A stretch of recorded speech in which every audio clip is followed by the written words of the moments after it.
Bonjour, je voudrais raconter dans cette vidéo la vie de Saint Paul. Mais avant de raconter chaque détail, parce qu'on en a, les sources, je voudrais les donner.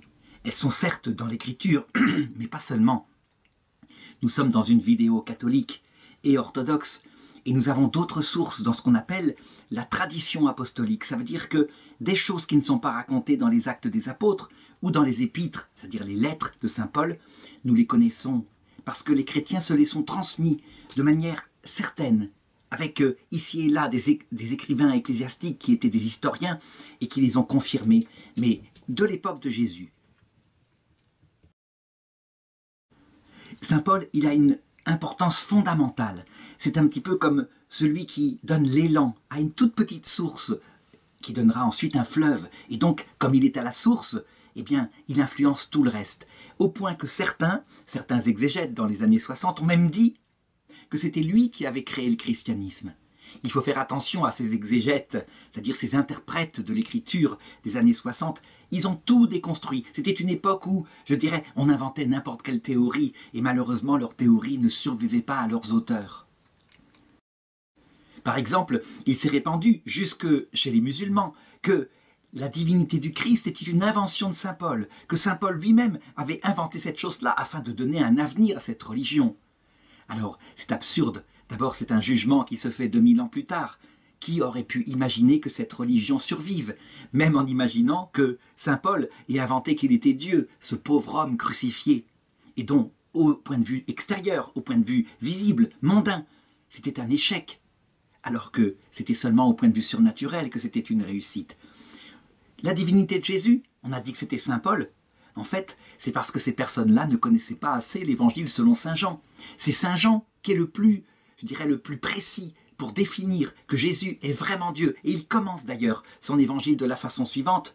Au commencement était le Verbe, et le Verbe était Dieu. Et le Verbe s'est fait chair. Et nous avons vu sa grâce, nous avons touché ce Messie qui était venu pour nous apporter le salut. Saint Jean est même le seul où on voit Jésus, de sa bouche même, qui se définit devant les Juifs qui sont hostiles évidemment, comme Yahvé, je suis. Par exemple, dans l'Évangile selon Saint Jean, chapitre 8, verset 58, Jésus leur dit « En vérité, je vous le dis, avant qu'Abraham ait existé, je suis. » Je suis, c'est Yahvé en hébreu. Et à ce moment-là, ceux qui étaient là ramassèrent des pierres pour le lapider, en lui disant plus tard « Toi qui n'es qu'un homme, tu te fais Dieu. » Il n'empêche, l'influence de Saint Paul va être immense, véritablement.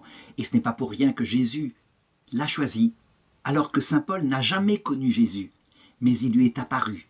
Et c'est ce que je vais raconter maintenant. Alors d'abord, qui est Saint Paul? Il faut raconter son enfance.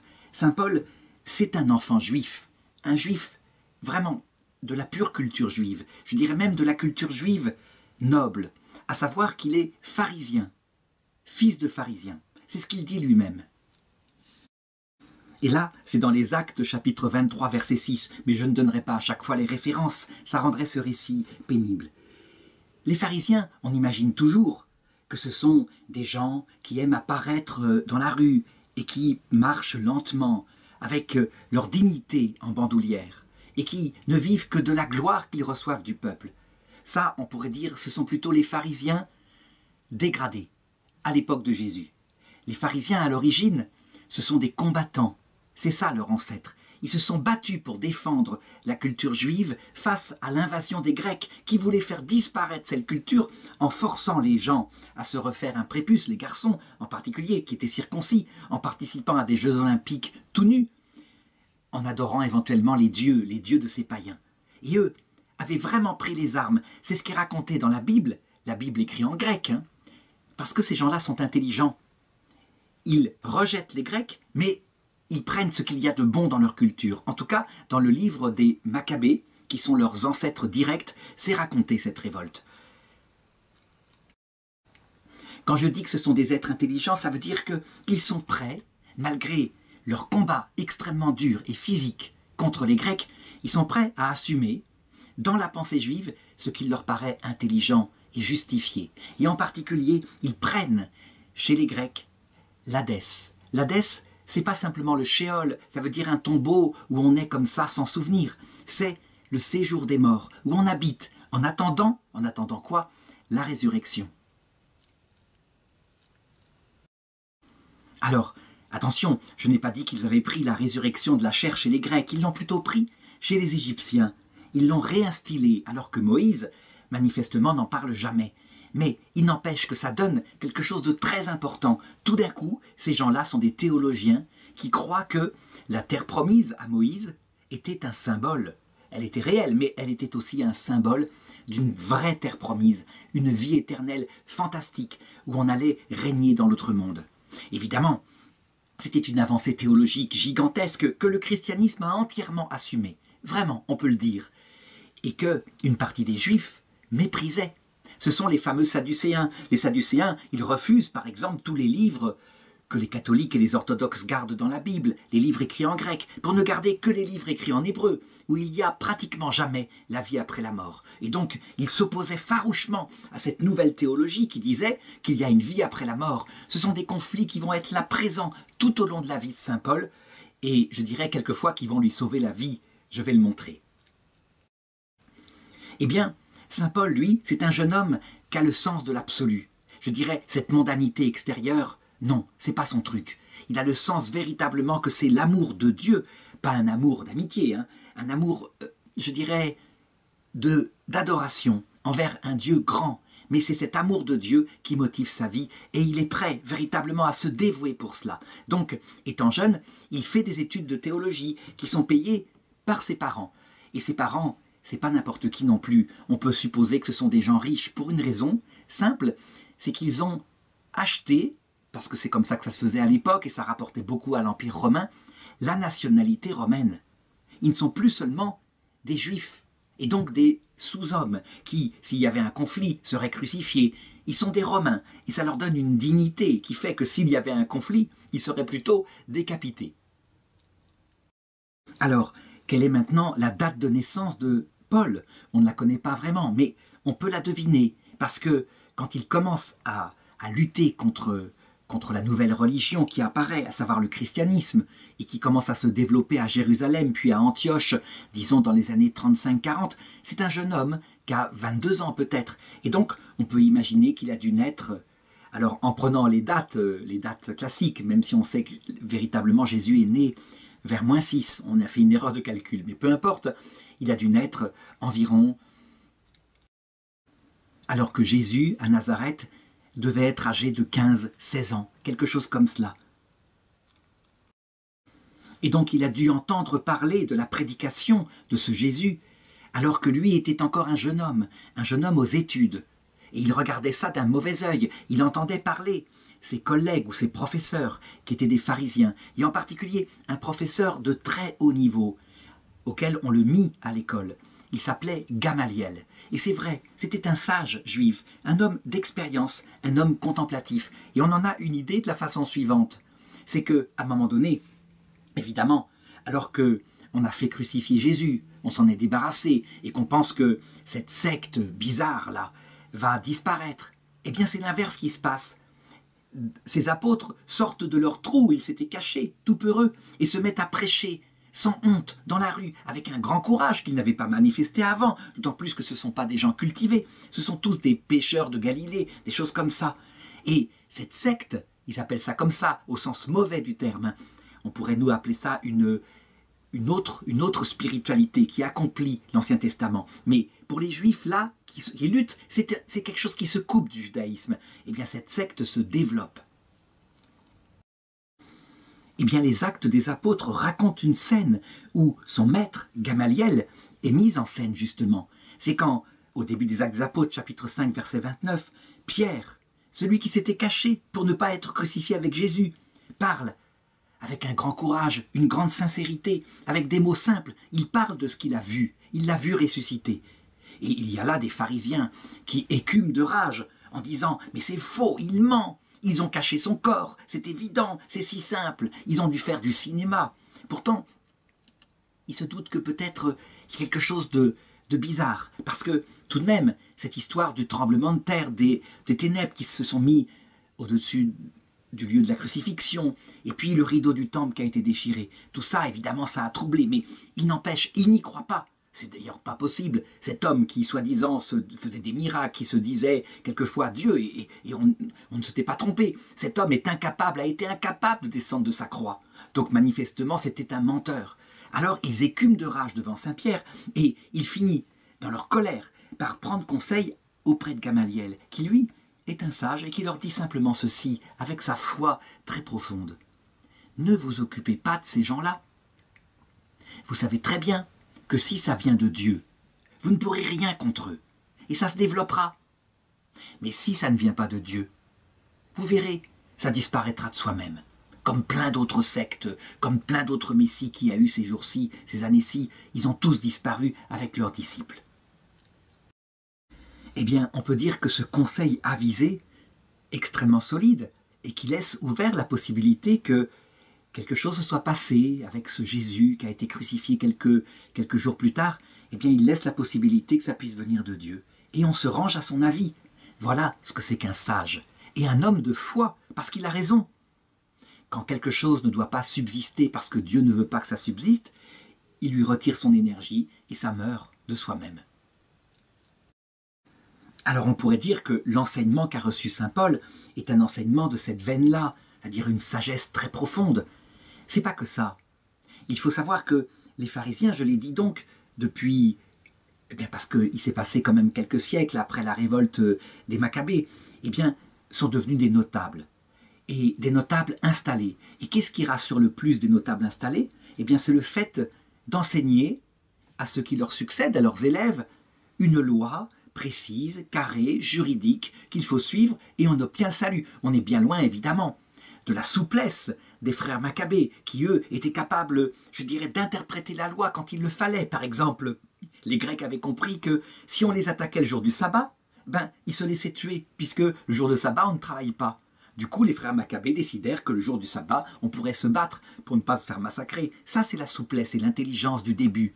Et là, maintenant, au contraire, saint Paul est mis à l'école d'une école juridique qui ressemble un petit peu à ce qui se passerait dans le juridisme sunnite actuel, le plus rigoureux qu'on voit, où on regarde ce qui est légal, ce qui n'est pas légal, ce qui est permis, mais d'un point de vue non pas moral et profond, mais d'un point de vue tatillon, comme ça, avec la lettre de la loi, et parfois pas l'esprit. Lui, du coup, il apprend ces commandements-là, il apprend à les suivre, et il le fait avec son zèle, puisque c'est la volonté de Dieu. Alors évidemment, si on lui dit de ne pas manger certaines viandes, il le fait. Est-ce qu'il a le sens de cela ? Non, la loi juive n'en donne pas le sens, mais simplement parce que c'est la volonté de Dieu et que ça se permet d'obéir à Dieu. Rien que ça, rien que pour ça, il le fait, il suit toute la loi juive. Mais il s'avère que ce jeune homme aussi, il est très intelligent, très intelligent. Son intelligence a juste besoin d'être débridée par cette espèce de courroie d'une loi interprétée matériellement, et c'est ce qui va se passer un peu plus tard. En attendant, il est zélé. Et il le raconte, un zèle pour la parole de Dieu. Actes chapitre 22, verset 3. Un zèle qui lui était venu de ses pères juifs. Et donc, il va voir les supérieurs, et étant de noble lignée, il obtient la permission de prendre la tête d'une sorte d'escouade de juifs zélés pour attaquer les gens de cette secte qui se disent pas encore chrétiens, mais qui sont tels, et de les jeter en prison, et éventuellement de provoquer des émeutes dans la rue pour les faire lapider. En effet, c'est vrai, il y a l'invasion des Romains, les Juifs n'ont pas le droit d'exécuter n'importe qui, mais ils peuvent très bien, dans une émeute de rue, faire que quelqu'un meure comme ça, et donc c'est la pratique qu'on a réussi à appliquer pour contourner la loi des Romains.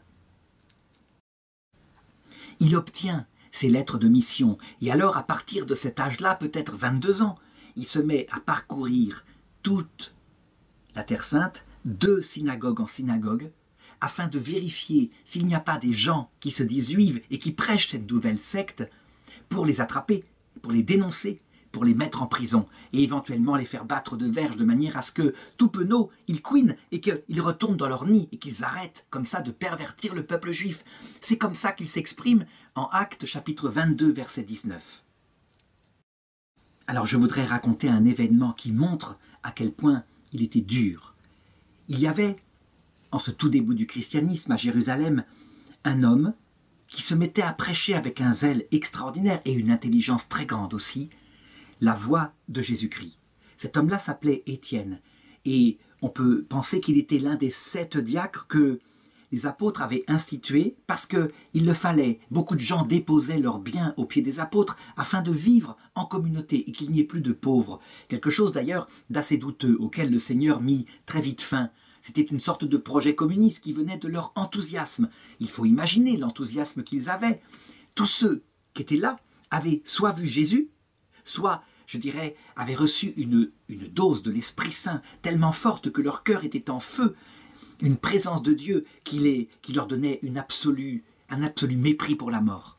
Et donc, Étienne, il aidait à cela, il partageait équitablement les richesses qui étaient données par les fidèles, et puis il prêchait dans la rue sans aucune honte, avec un grand courage et une grande intelligence, si bien que beaucoup de gens, convaincus, allaient vers cette nouvelle interprétation du judaïsme.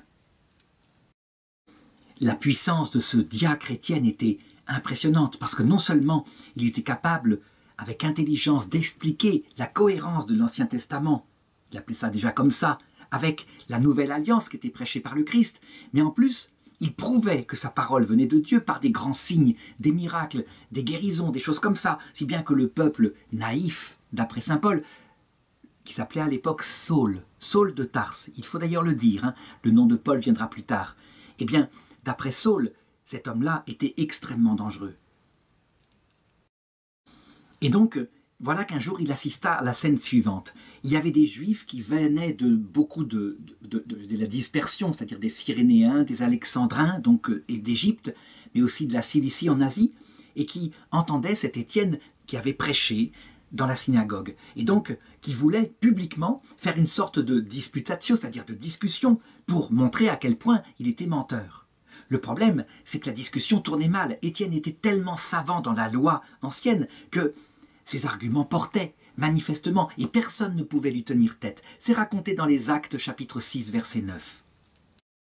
Alors évidemment, quand on ne peut pas répondre par des arguments, on utilise le mensonge. Et donc, ces gens-là allèrent au Sanhédrin, donc à la cour de justice centrale des Juifs, pour dire « Cet homme-là ment, on l'a entendu dire que Jésus avait changé complètement, allait changer complètement la loi juive, etc. Cet homme-là est un imposteur, il faut absolument l'empêcher de nuire. » Et donc, le Sanhédrin le fit arrêter et décida de le juger, tandis que Saul était là et il écoutait le dialogue. Étienne était d'une extraordinaire prestance, je dirais une très grande paix. Il regardait ses interlocuteurs en face, au point que certains disaient il avait un visage comme un ange. Alors on l'interrogea pour qu'il s'explique, et il s'expliqua magnifiquement. Il reprit toute l'histoire du peuple hébreu pour montrer comment Jésus était celui qui l'accomplissait. Mais il n'avait peur de rien. Il était là face à ces juges qui pouvaient l'exécuter ou susciter une émeute, comme je l'ai dit, et il conclut son discours en les appelant nucrèdes, oreilles et cœurs incirconcis. Toujours vous résistez à l'Esprit Saint, tels firent vos pères, tels vous êtes. Et Saul, évidemment, il avait ressenti une étrange brûlure dans le cœur en entendant les paroles d'Étienne, mais en même temps, quand il les agressait comme ça, eh bien, il était parmi ceux qui se mettaient en colère. Et on se mit à vociférer pour couvrir son discours, et véritablement, l'émeute montait. Et c'est alors qu'Étienne dit, en levant les yeux au ciel, « Oh mon Dieu, je vois le Fils de l'homme assis à la droite du Père. » Et ça, c'était trop, c'était le blasphème des blasphèmes, ce Jésus qui leur avait fait tellement de nuisances. Alors, d'un seul homme, la foule se leva et commença à attraper Étienne et le tira en foule pour l'emmener en dehors de la ville afin de le lapider. Et puis, ils l'entourèrent et ils avaient déposé leurs vêtements parce qu'il fallait ramasser des cailloux aux pieds de Saul qui était chargé de les garder. Et ils commencèrent à le lapider.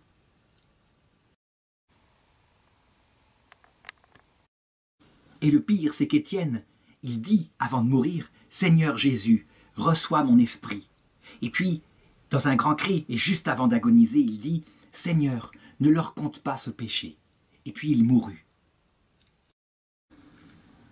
Saul, après cela, se réunit avec les autres et il se rendit compte qu'il ne fallait pas se contenter de l'exécution de ce dissident. Il fallait lancer une persécution contre tous les chrétiens. Et c'est ainsi que beaucoup de chrétiens quittèrent Jérusalem à ce moment-là et allèrent s'établir à Antioche.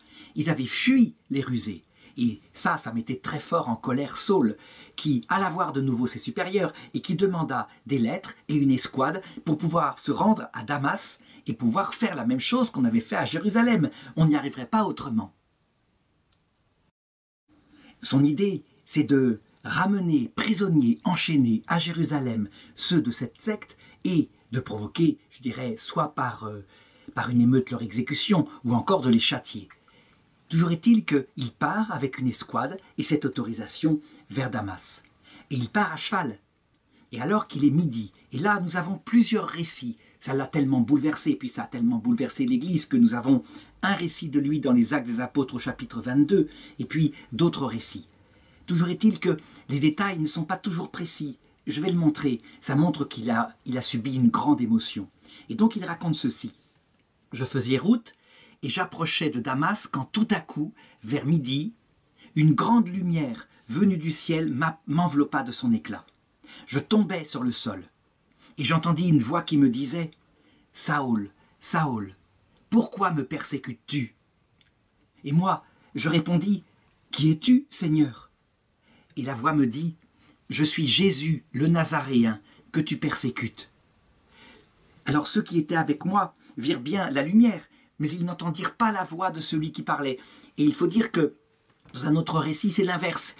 Il est dit que ceux qui étaient là entendirent la voix, mais ne virent pas la lumière. Enfin, en tout cas, on voit bien que lui, il est complètement pris par une espèce d'extase, il est sorti de ses sens, il voit quelque chose de fantastique. Cette lumière, d'ailleurs, il la décrira dans d'autres textes. Il le dit.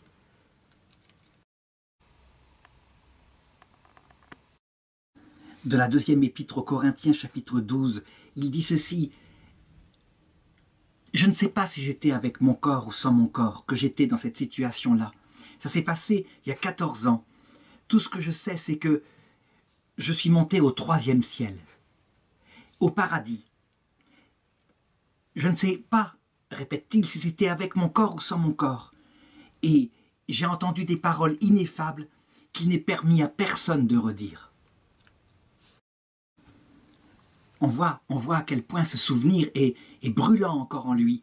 Et d'ailleurs, quand on regarde avec précision son récit, on a l'impression qu'il a fait ce qu'on appellerait maintenant une NDE, Near Death Experience, une expérience proche de la mort. À savoir qu'il est comme sorti de son corps, et puis en même temps il a son corps, il voit, c'est bien une lumière physique. Mais cette lumière physique, c'est en même temps un être d'une profondeur extraordinaire, qui se nomme, qui dit être Jésus de Nazareth. Et en le voyant, c'est bouleversant. Ça va retourner complètement sa vie.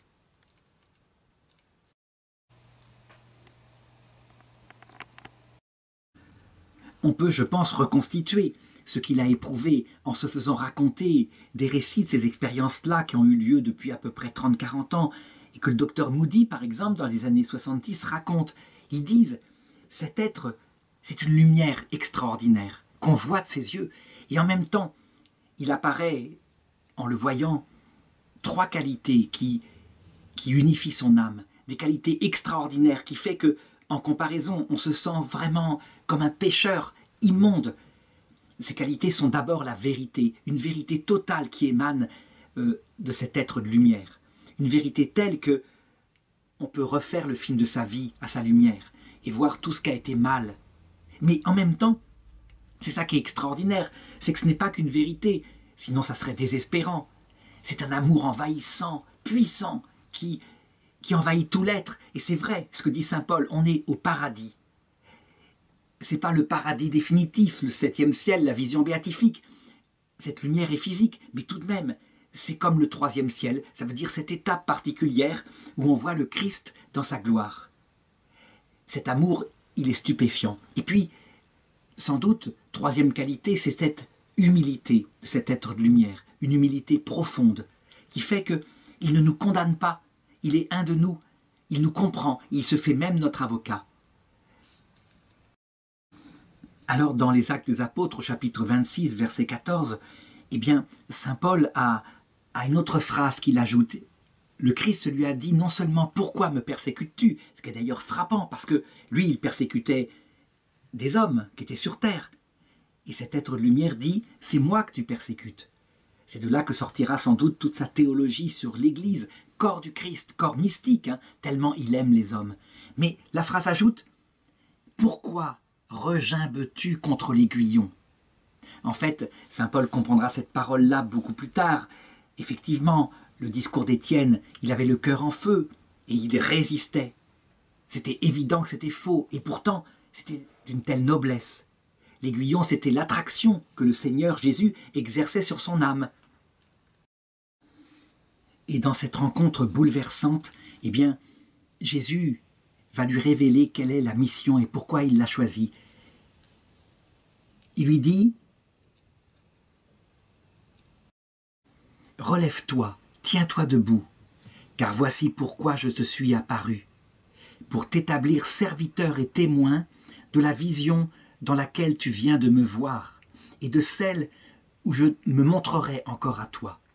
C'est pour cela que je te délivrerai du peuple et des nations païennes vers lesquelles je t'envoie, moi, pour leur ouvrir les yeux, afin qu'elles reviennent des ténèbres à la lumière et de l'empire de Satan à Dieu, et qu'elles obtiennent, par la foi en moi, la rémission de leurs péchés et une part de l'héritage avec les sanctifiés. »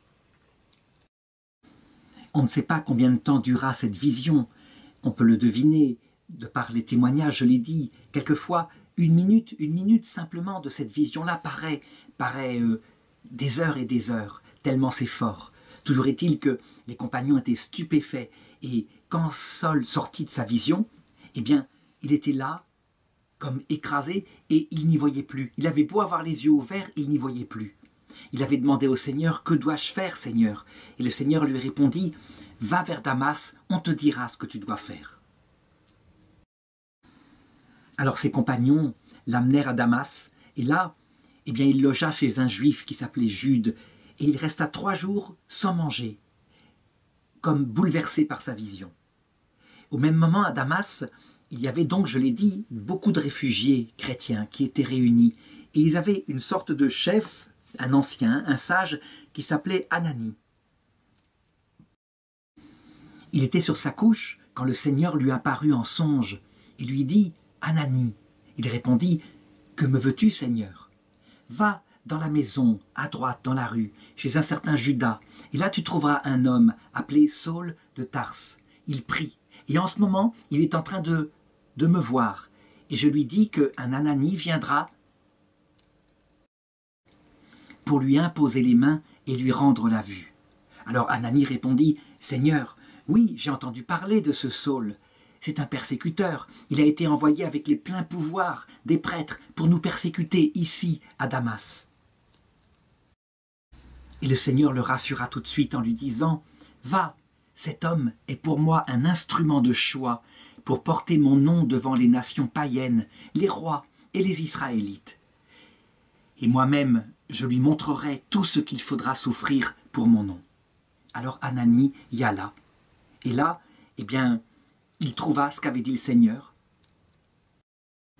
Et il lui dit « Saul, mon frère, celui qui m'envoie, c'est le Seigneur, ce Jésus qui t'est apparu sur le chemin par où tu venais. Et c'est afin que tu retrouves la vue et sois rempli de l'Esprit Saint. » Et alors il lui imposa les mains. Et il fut rempli de l'Esprit Saint et des écailles tombèrent de ses yeux, comme des écailles. Il retrouva la vue.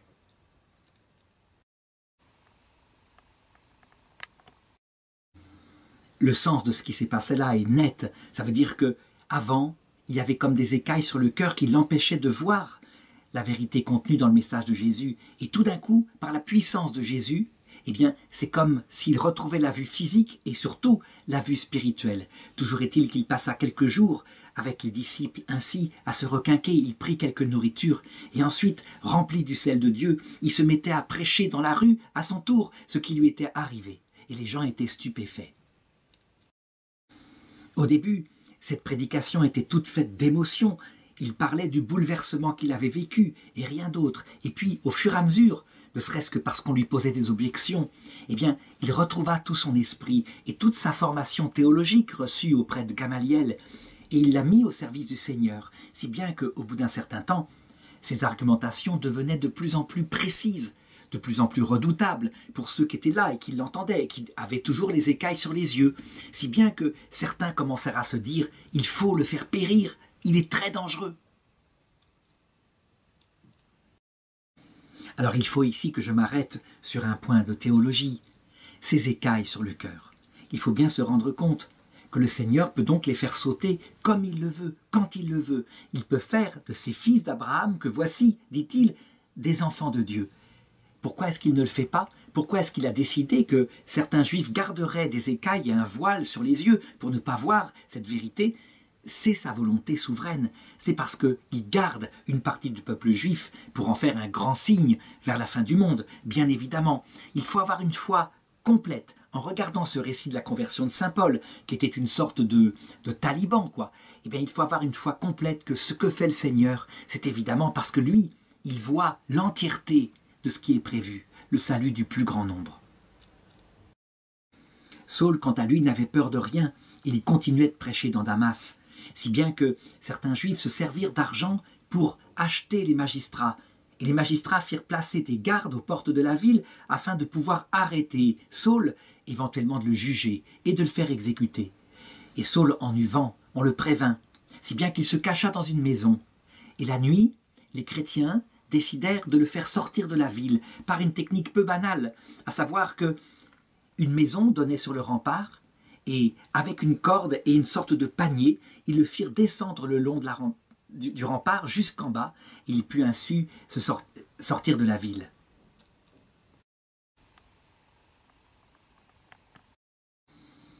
Il décida ensuite de se rendre à Jérusalem afin d'y rencontrer les apôtres qui étaient présents là-bas.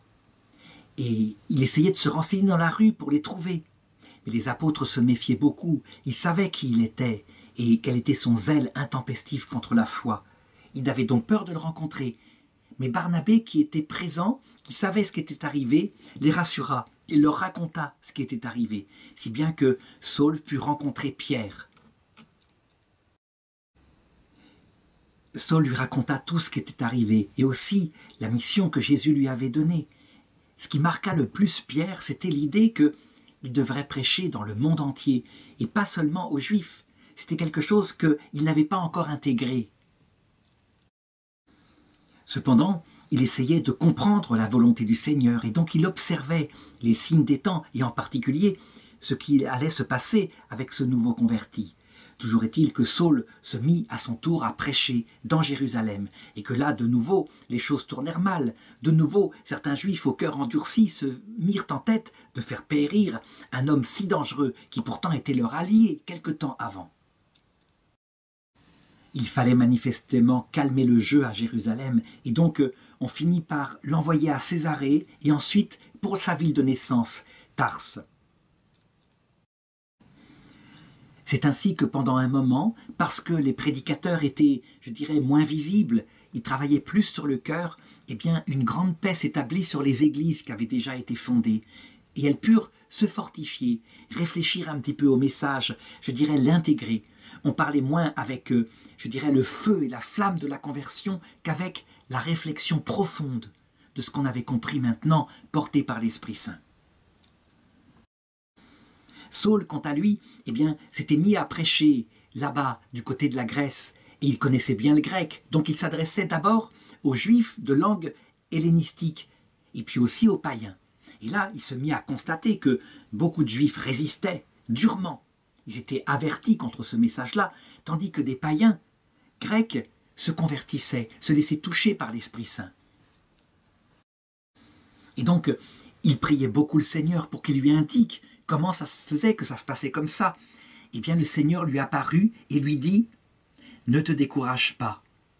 Tes compatriotes, les Juifs, ne veulent pas se laisser convertir, mais je t'enverrai vers les nations lointaines, et à beaucoup d'hommes apprendront, grâce à toi, à me connaître et à m'aimer. » Alors Saul, encouragé de la sorte, repartit en mission. Il faut se demander comment se passaient ces missions à cette époque-là.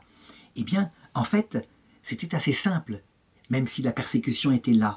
Je veux dire par là que le Seigneur aidait d'une façon puissante, à travers des signes fantastiques, la prédication des apôtres. Ça veut dire qu'ils se mettaient dans la ville, ils se mettaient sur une place publique quelquefois, ou alors dans une synagogue, ils parlaient, et puis, s'il y avait là des malades, ils guérissaient, rien qu'au contact des apôtres. Et saint Paul aussi était couvert de ces charismes. Il faut rappeler qu'un charisme ne manifeste pas forcément la sainteté d'une personne qui prêche. C'est plutôt une aide apportée par le Seigneur, afin de convaincre les gens, puisque le Seigneur, pour le moment, ne veut pas démontrer par son apparition la vérité de son message. Alors, il la démontre par des signes extérieurs qui appuient la parole de celui qui parle. Eh bien, Saul le constatait. Les Grecs résistaient. Les arguments théologiques ne les convainquaient pas. Mais les païens, qui eux étaient dans une grande détresse spirituelle, à une époque où dans l'Empire romain, personne ne croyait plus vraiment aux dieux anciens, ou sauf peut-être dans les campagnes. On avait des réflexions philosophiques, et du coup, on avait un grand vide intérieur portant sur le sens de la vie. Eh bien, le message de Jésus brûlait leur cœur, mais l'Esprit Saint venait à l'aide de Saul. Quand il parlait, l'Esprit Saint venait remplir le cœur de ceux qui entendaient, et leur cœur était comme en feu, comme attiré par cette parole extraordinaire qui parlait du Dieu unique, le Créateur du monde, bien qu'ils avaient inféré par leur philosophie grecque, mais qui étaient capables d'avoir fait ce que racontait Saul. Et donc les baptêmes étaient nombreux, et des chrétientés très fortes se développaient, parce que quand il y avait cette présence affectueuse du Saint-Esprit dans le cœur de ceux qui entendaient, leur foi était stabilisée, profondément et totalement stabilisée. Et Saul, lui, au contact de la mission, eh bien, il s'approfondissait aussi, et il comprenait qu'il fallait semer, et ça, il savait bien le faire avec l'aide de l'Esprit Saint, mais que très vite, il allait falloir cultiver, ça veut dire qu'il allait falloir nourrir cette foi, l'expliquer, répondre aux objections, prendre le temps de le faire. En effet, déjà, à cette époque-là, les gens cherchaient à comprendre. Jésus-Christ, alors, c'est Dieu. Mais pourquoi est-ce que le Père, il en parlait tout le temps comme Dieu, si lui-même est Dieu, etc. Il fallait donc établir les premières réflexions théologiques. Il y avait dans le secteur une grande ville, la 3e ville de l'Empire qui s'appelait Antioche. Et là, Paul se mit à prêcher. Et une chrétienté solide commença à s'établir, si bien que depuis Jérusalem, les apôtres décidèrent d'envoyer un évêque à qui ils avaient imposé les mains. Il s'appelait Barnabé, afin, je dirais, de structurer et de stabiliser la communauté. Et c'est ainsi que Paul rencontra une nouvelle fois Barnabé, Barnabé qui l'avait déjà introduit auprès des apôtres. Barnabé décida donc de s'adjoindre Paul, et à Antioche, tous les deux, ils se mirent à prêcher, et je dirais, à faire grandir, à stabiliser l'Église.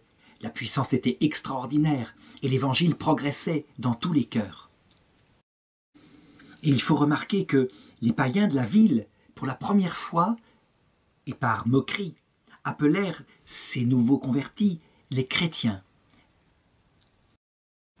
Ils disaient en effet qu'ils étaient les disciples d'un certain Christos, le Christ, loin de Dieu, qui avait été crucifié à Jérusalem quelques années plus tôt. À cette époque-là, il faut aussi le comprendre, les charismes étaient nécessaires et se multipliaient de tous les sens, et en particulier aussi le charisme de prophétie. C'est alors qu'arriva à Antioche un certain Agabus, qui était rempli du charisme de prophétie et qui se mit à annoncer qu'une grande famine allait se lever sur le monde connu, ça veut dire sur l'Empire romain, et qu'il fallait absolument aider en particulier les habitants de la Judée. C'est en effet une famine qui est connue, qui se développa sous l'empereur Claude. Si bien que les chrétiens d'Antioche, qui étaient assez riches, qui étaient pourvus en récoltes, décidèrent de se cotiser afin d'envoyer des récoltes du côté de la Judée pour aider les chrétiens de Judée. Et ce fut Saul qui fut désigné pour accompagner cette quête et l'apporter en aide. Cela montre à quel point la confiance était considérablement approfondie. On savait maintenant que c'était une lumière apportée par le Seigneur pour l'Église. Il arriva à Jérusalem, où là il constata que la persécution avait repris, et en particulier un des apôtres majeurs, Jacques, le frère de Saint Jean, le compagnon de la première heure, un des 12, qui était évêque de Jérusalem, avait été arrêté. La persécution ne venait pas cette fois des Romains ni des Juifs, mais venait de Hérode, carrément, Hérode Agrippa. Alors il le tortura dans sa prison. Et Jacques, c'est pas n'importe qui, c'est celui qui avait assisté avec Pierre et Jean à la transfiguration du Seigneur.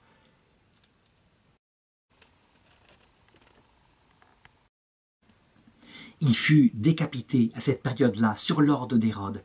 Et le sens profond et symbolique de ce martyre est significatif. On dit que Pierre, c'est le symbole de la foi, que Jean, c'est le symbole de la charité, Jacques, c'est le symbole de l'espérance, ce qui doit arriver bientôt, la révélation du Seigneur. En décapitant l'espérance, eh bien, on ne décapissait qu'un espoir terrestre. Et je pense que ce martyre-là signifiait que le Seigneur voulait que les chrétiens restent toujours fixés sur le fait que, quelles que soient les persécutions, la victoire arriverait, mais que cette victoire arriverait en finale, quelquefois, pas forcément visible sur terre, mais à l'heure de la mort, à l'heure du retour du Christ et à la fin du monde. Mais le Seigneur voulut faire comprendre, après ce traumatisme évidemment, à quel point tout était dans sa main, si bien que Hérode fit arrêter aussi Pierre. Pierre, c'est le premier pape, c'est la colonne de l'Église, celui à qui Jésus a remis la mission fondamentale. Et il fit jeter en prison, avec 4 escouades de 4 soldats qui le gardaient. Et en particulier, il était enchaîné à des gardes et il dormait avec eux, tellement Hérode ne voulait pas qu'il puisse être aidé par les chrétiens de plus en plus nombreux et qu'il puisse s'enfuir. Eh bien, pendant la nuit, alors que tout le monde dormait, voilà que dans la prison, l'ange du Seigneur apparut. Pierre avait l'impression de dormir, il ne savait pas si c'était réel ou pas. Toujours est-il que l'ange le frappa au côté et les chaînes qui étaient à ses poignets tombèrent. Et tous les soldats qui étaient là dormaient. Et ensuite l'ange lui dit « Suis-moi, mets ta ceinture et tes sandales, jette ton manteau sur ses épaules. » Alors il le suivit et ils franchirent un premier poste de garde. Et les gardes étaient là et ne voyaient rien, puis un second. Et lui avait toujours l'impression de dormir. Et ce n'est seulement quand il fut dehors qu'il se rendit compte qu'en fait, il n'avait pas rêvé, c'était absolument réel.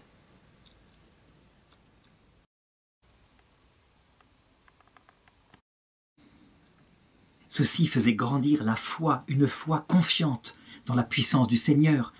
Il découvrait par là qu'ils n'étaient que les instruments du Seigneur. Et ce fut pour Pierre d'ailleurs une aide précieuse, ainsi que pour Paul, quand plus tard il fut mis en prison et que cette fois l'ange du Seigneur ne vint pas les délivrer. Il savait que c'était sa volonté, pour autre chose. Toujours est-il que Paul rencontra à ce moment-là de nouveau Pierre et lui raconta tout ce qui s'était passé à Antioche et les conversions extrêmement nombreuses des païens. Le débat qui se posait à cette époque-là dans l'Église, c'était celle-ci. Est-ce qu'il fallait que les païens qui devenaient ainsi des Juifs, pour eux, c'était simplement le judaïsme accompli? Est-ce qu'il fallait que les païens observent la loi de Moïse, avec tous les plus de 600 commandements extrêmement compliqués, etc. Et certains disaient oui, c'était principalement les chrétiens venant du judaïsme, et d'autres disaient non. Saul, pour sa part, était très précis. Il disait: le Christ a tout accompli, mais spirituellement, dans une loi de l'esprit. Et la loi, les préceptes de la loi de Moïse, manifestement, sont accomplis. Ce n'est pas matériellement qu'il faut les appliquer. Cependant, Pierre n'en était pas sûr. Il réfléchissait à ça. C'est alors que le Seigneur vint en aide à Saul auprès de Pierre, en lui donnant une vision. Et de la façon suivante. Un jour, Pierre était dans sa chambre, il se reposait, quand il eut un songe. Encore une fois, très précis. Un songe, c'est différent d'un rêve. C'est quelque chose qui est tellement fort qu'on sait que ça vient du Seigneur. Il vit descendre du ciel une nappe remplie de toutes sortes de bestioles, et en particulier peut-être des porcs. Et une voix qui lui disait « Immole maintenant et mange ». Et Pierre répondit « Mais Seigneur, je n'ai jamais rien d'impur n'a passé mon estomac, c'est pas possible ». La voix lui répondit « Immole et mange, ce que j'ai déclaré pur, ne le déclare pas impur. » Et la vision fut emportée par le ciel. Et à peine avait-il eu cette vision, et s'en était à peine remis, que arriva à la maison des disciples qui lui amenaient un centurion romain appelé Corneille, qui venait de se convertir. Et c'est alors que Pierre commença à comprendre que ces animaux-là étaient le symbole des peuples non juifs, évidemment, qu'il fallait accepter dans la foi. Ça ne pouvait pas se faire facilement, il y avait beaucoup d'opposition. on lui reprocha en particulier d'avoir, je dirais, d'avoir accueilli comme ça ces convertis venant d'ailleurs. C'était ce que disaient les chrétiens d'origine juive. Alors il décida de réunir un concile à Jérusalem avec les apôtres qui étaient là et de prendre une décision. Est-ce qu'il fallait imposer la loi de Moïse aux convertis? Et alors, Pierre parla le premier, influencé sans doute par Paul, et puis d'autres parlèrent et ont pris la décision suivante, qui constitue les actes, je dirais, du premier concile œcuménique de l'Église, l'Esprit Saint et nous-mêmes. C'est dans les Actes des Apôtres, chapitre 15, verset 28, l'Esprit Saint et nous-mêmes, ce qui montre cette alliance de collaboration entre des hommes libres qui aiment l'Esprit Saint, avons décidé de ne pas vous imposer d'autres charges que celles-ci qui sont indispensables. Donc, pas besoin d'appliquer la loi juive, pas de circoncision, plus d'aliments interdits, sauf ceci qui est évidemment indispensable. Premièrement, vous abstenir de viande immolée aux idoles, ça c'est à l'adresse évidemment des païens convertis au christianisme, ça les scandaliserait beaucoup trop, ils diraient mais alors ils adorent les idoles. Vous abstenir de manger du sang et des chairs étouffées, ça c'est à l'adresse des juifs, ça les dégoûte vraiment trop quand même. Le sang c'est le symbole de l'âme, n'est-ce pas? Et puis, vous abstenir d'union illégitime, ça veut dire véritablement une seule femme à qui on est fidèle, une seule, pas de prostitution mais pas de polygamie non plus. Vous ferez bien de vous en garder à Dieu.